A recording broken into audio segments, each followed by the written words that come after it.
প্রশ্ন একটা ভগ্নাংশ আছে যেটা পরীক্ষা অনেকবার আসছে, তাহলে আমরা শুরু করে দেই। কি আছে? 0.1 গুণ 0.01 গুণ 0.001, আর নিচের দিকে আছে 0.2 গুণ 0.02 গুণ 0.002। তাহলে যত বড়ই অঙ্ক আসুক খুব সহজে তাহলে বুঝবো।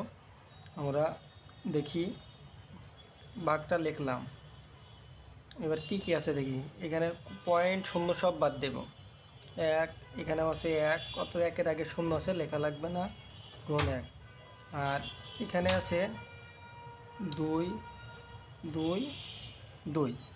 এইবার আমরা আসি যে কি ধরনের, এটা এক ধরনের ম্যাজিক খেলা।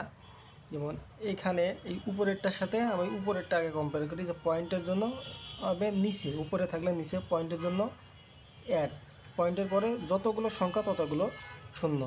তাহলে এটাই পয়েন্টের পরে একটা সংখ্যা, তাহলে একটা শূন্য। এখনও আছে গুণ পয়েন্টের পরে দুইটা শূন্য, তাহলে পয়েন্টের জন্য এক, দুইটা শূন্য, গুণ এখানে পয়েন্টের জন্য এক, পয়েন্টের পরে তিনটা শূন্য, তিনটা শূন্য। ঠিক একইভাবে এখানে পয়েন্টের জন্য এক, একটা শূন্য, পয়েন্টের জন্য এক, দুইটা শূন্য, পয়েন্টের জন্য এক, তিনটা শূন্য।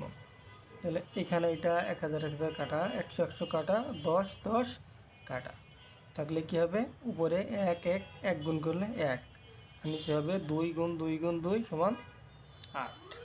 কত সহজ অঙ্কটা! এটা পরীক্ষায় অনেকবার আসছে, শুধু এটা না, এটা এই ধরনের পরীক্ষা কয়েকবার আসছে, যেটা অধ্যায় দেখলেই বুঝতে পারবে।